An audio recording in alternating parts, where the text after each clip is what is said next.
Hi, I'm Sid Dobrin.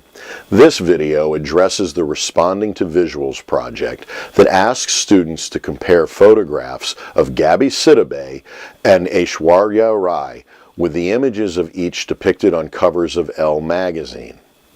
I designed this assignment to serve three objectives while teaching writing to respond.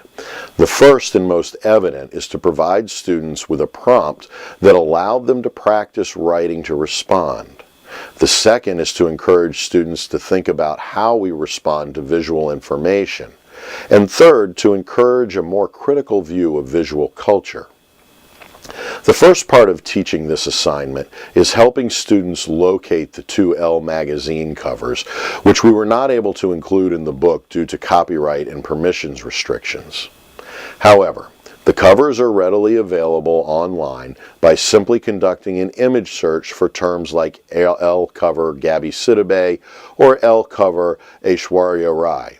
You can also find these images and a discussion about them on the webpage 4and6.com, which is a great resource about photo tampering throughout history, developed by Dartmouth professor Hani Farid.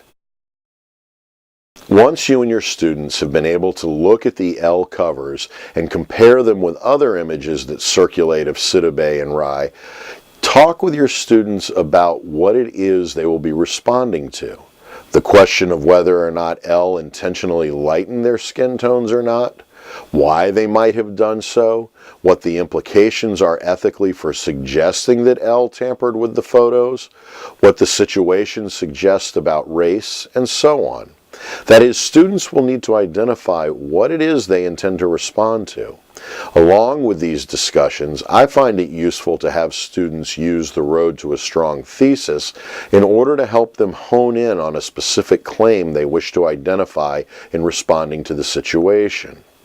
I do this because often when I teach this assignment, students will fall back to oversimplified responses like "that's not right" or "who cares," both of which are viable first responses, but which need to be fleshed out in order to provide a stronger response within the situation.